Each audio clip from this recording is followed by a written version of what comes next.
Hi everybody, welcome to the Great American Stampin Show. I'm Julie Salva with Stampin' Shine with Julie Salva, and I am on location. I am down in Florida. You hear the cars behind me, but don't pay attention to those because look at that pool behind me. I came down to visit my dad, but before I came, I made my card.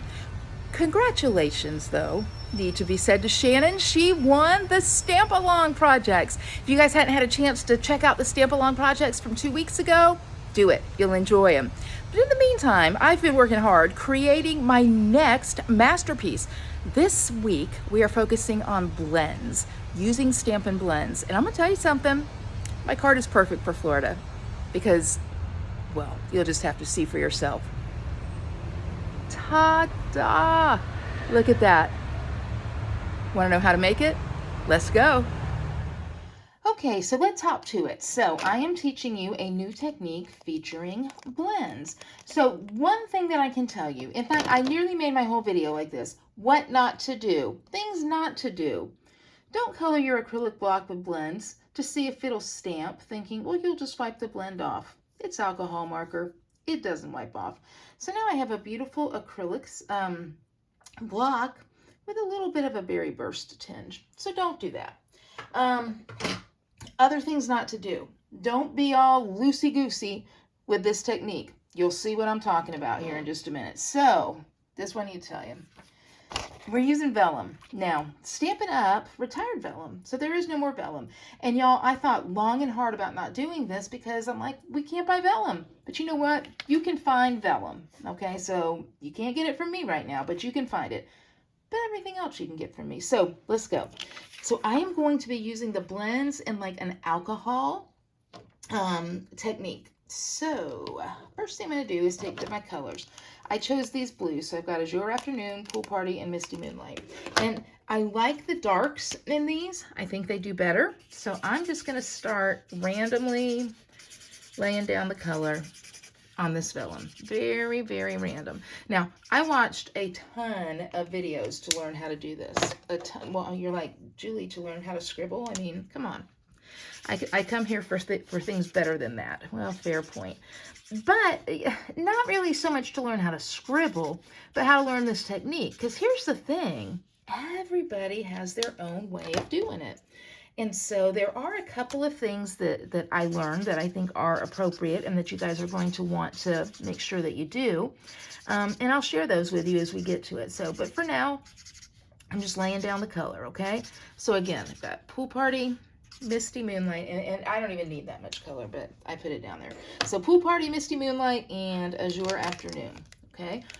Three from the blue family, and I like that. All right, so now this is a technique that I learned from Heidi Collins, and I liked it, okay? It worked better for me than some of the other things. And I don't know why, maybe because of how she taught it, or maybe because I just felt more comfortable with it. So cotton balls, and then your alcohol. Now this is the one thing that is consistent. You gotta have at least 91% alcohol for this to work. Some people say you gotta have 100% alcohol. I don't even know. I didn't even know they sold 100% alcohol, but evidently they do. So I'm just getting some on my cotton ball here, okay? But you definitely have to have 91. If you have less than 91, you're gonna be like, it doesn't work. And I'll be like, did you use 91? And you're gonna say no. And I'm gonna be like, all right, well, there you go then. So Heidi suggested taking the cotton ball and kind of blotting with the alcohol randomly. Okay, but kind of sticking to the same color theme, because she said if you start going all over, what's going to happen is it's going to just get like all muddled and gross looking. And if there's a way to make something muddled and gross looking, all right, your girl's got it.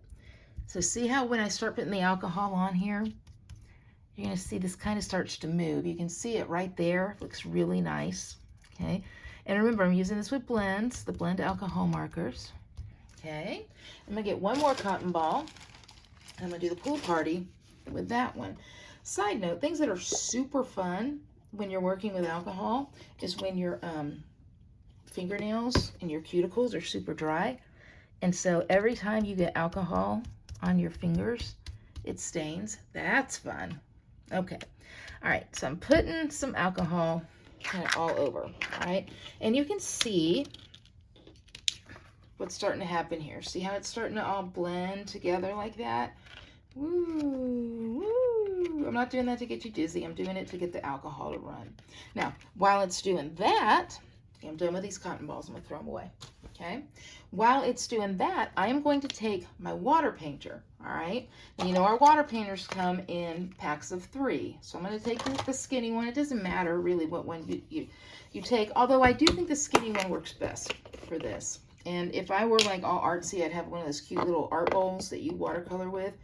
But I'm not, so I'm just dipping it into here. And then I am going to flick, flick, flick, flick, flick, flick, flick, flick. Just some little splatters of alcohol all over here.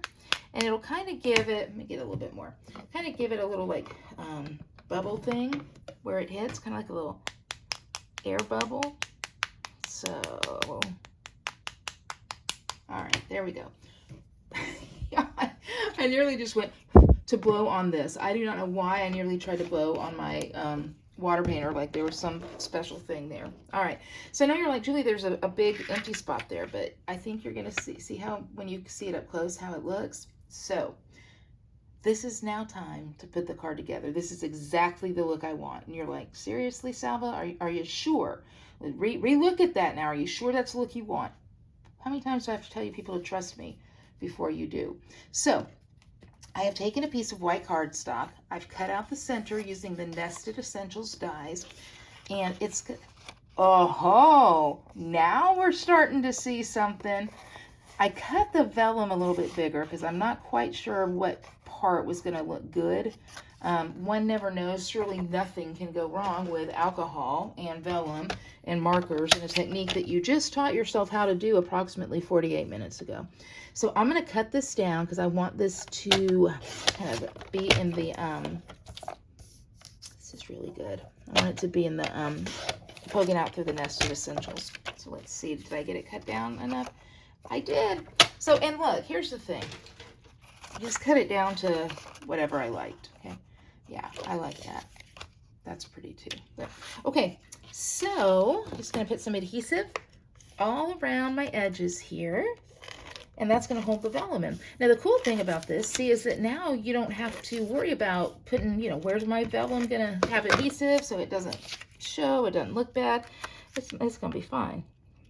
It doesn't matter. All right, so I've got that. Now, get ready for your mind to be blown. Get ready. Are you ready? All right, look. Oh, that's pretty. Okay, so this is Pool Party. So I'm going to go on and you guys, I'm telling you, this is even better this time than it was the very first time I did it. I am very pleased with myself. I also need to tell you that this is being filmed. You guys know a lot of times these are filmed ahead of time just because we don't want tech issues and stuff. I'm filming this on Monday because I'm flying down to Florida tomorrow to see my dad, to check on him. And it's like 2:48 in the morning because you know how it is when you got to leave and go somewhere. It's like you just can't get caught up. And then I'm going to put this on Seafoam. Oh, this is going to look so good. I am very pleased. Before I adhere it to the Seafoam, well, actually, you know what? I can go on and do it. Okay. Put it there. Now, I know you're like, Julie, I'm starting to be impressed with you. Well, thank you. What are you going to do now? Okay. So think to yourself, what does this kind of look like? Okay. I'm listening. I hear nothing. To me, it kind of looked like water. So I have taken this stamp set, which I have had and never used, Beauty of the Deep. Beauty of the Deep. And I have stamped some images and I've cut them out using the corresponding dies. So I'll show you what I've done, okay? So I've stamped 2 of these kind of seaweed images. I used Lost Lagoon. I stamped an anchor. I stamped whatever this is, some kind of under the sea something. Under the sea, do, do, do, do. Under the sea, do, do. Some of these little under the sea things, okay? These are just with dies, stamped those. And then I have a fish, and I'm going to start kind of putting all of this together, okay? So watch what happens. Really, I should say watch and be amazed. Okay, so I'm going to take this one seaweed the seaweed guy. Kind of put him there.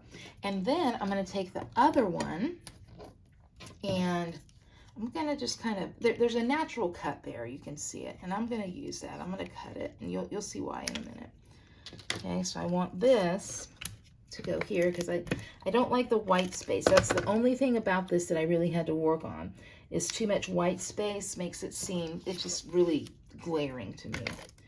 So now I'm going to put, and I just put a little bit of adhesive for this because you'll see I'm going to do some sticking things. That there. Okay. Now this other piece of potentially seaweed, I think that's what it is. I don't know. You guys might be able to tell me differently. I'm going to put that over here. And then I'm going to take my anchor, because we're under the sea and it's a shipwreck is kind of what I'm thinking here. Put the anchor there. It's gotten stuck under that, whatever that is. And then I have these little pieces here. I should have my silicone mat under me so I don't get adhesive all over, but I don't. Do as I say, not as I do. But see, I think these just kind of give it a little bit of texture and dimension. This little bad boy can go right over here. Kind of get rid of that white space, but you'll see what I'm going to do. I'm not that worried about that. Again, I'm going to put another one of these, maybe pieces of coral or whatever. Oh my gosh, you guys, that is so, I'm so excited about this card. This may be one of the best cards I've ever done. I know I say it every week, but I'm going to tell you what, the Great American Stampin' Show has truly made me a better stamper, because I'm going to adjust this one a little bit. I am going up against some really good stampers in Shannon and Jody and Brandy, and I gotta like up my game. I gotta be on par. Guys, I would like to tell you as well, I would like to win this time, okay? I'm tired of coming in like second. I don't like it. Okay, so I've got that. Now, I have a fish. I don't know what kind of fish it is. You guys may be able to tell me, but I have a fish. We're gonna name that fish Dory, even though it is not orange, like Finding Nemo Dory. And I'm going to use the mini dimensionals to kind of pop my fish up. So this is fun. And it was easy to do these die cutting things. I'm going to tell you, I've stayed away from things that have a lot of die cuts because I'm like, that seems kind of hard. But it really wasn't. I stamped them all at one time and just really die cut them. Look at that. Look at that. But just wait. I'm not quite done. Just you wait. Okay. I'm going to take my linen thread. You know I love it, right? And I am going to wrap it around 3 of my fingers here. Okay. I'm just going to wrap a bunch of it. Kind of make a little, linen thread circle. Okay. Come off my fingers. All right, so I've got that. And I'm just going to lay that right there. And that's kind of where it's going to go, but I have to hold it down there. Well, how am I going to do that? Okay, prepare to be amazed. If you guys have not seen the ephemera sets in the new catalog, I think they're like on page 17, maybe. Let me look and see and tell you right now, just so you know. And by 17, I mean 19. There's all sorts of them. I'll move it up a little bit. Okay, so what's an ephemera pack? They're designs that are already done for you. You just punch them out. Now, if I were to tell you you could get a stamp set, and they're like $8 for this whole pack, that you could get a stamp set that would have 1, 2, 3, 4, 5, 6, 7, 8, 10, 12, 14, 16, like 24, 25 sayings on it for $8, you'd be all over that. So there's 2 pages of that. There's these, okay, just all die cut things. So I'm going to take the one that says, thinking of you, all right? That's going to be my sentiment. I'm not going to stamp a sentiment. I'm going to keep this ephemera pack handy. I'm probably going to punch all these out and keep them somewhere handy, and then I can just use them whenever I want them. And I mean, all sorts of sentiments are in there. All sorts of them. So let's get my dimensionals on here. And what's going to happen is that the dimensionals are going to hold that linen thread down. And I don't know if there's like rope at the bottom of the sea, but there could be. I've not been to the bottom of the sea. and neither have you. So we're going to assume that there is rope there. And see, what I'm going to do is put this right over it so it holds it in. You guys, look at that card. I'm not done. One final thing. These are the sparkly, I'm sure there's some fancy Stampin' Up name, but I'm calling them the sparkly shiny new in colors. And I am going to take one of these. You know, I like to alternate my sizes. So I'm going to put the big one there. And then I'm going to take 2 little ones here. Now you might be thinking, Julie, why don't you use the end that you're supposed to? Well, I don't know, but now it's working, so I will. Okay. See, sometimes it does and sometimes it doesn't. So I'm going back to this one because this one works all the time. Put one right there. Okay. And by works all the time, I mean most of the time. Okay, y'all, look at the card. Look at that card. I love it. I love it. I am very proud of myself. I hope that you like this card. More importantly, I hope that you try this technique, okay? So let's finish up together. Coming back to you. Well, what'd you think? Did you learn how to use blends in a way that maybe you've not tried before? And I'll tell you what, I love this set. I love this set. So here's what you need to do. First of all, make sure that you join my email list because I always send out specials, tutorials, classes that I'm doing. All of that goes to my email subscribers. Also, subscribe to this channel. If you like this video, share it with your friends. And finally, but most importantly, vote. If you think I am worthy of your vote when I'm competing against Brandy, Shannon, and Jody, all you have to do is click the thumbs up button right here on YouTube, and in a week, we'll let you know who won. So thank you so much for stopping by. Thanks for taking the time to follow along with the Great American Stampin' Show, and enjoy my project. I'll see you guys soon. Bye-bye.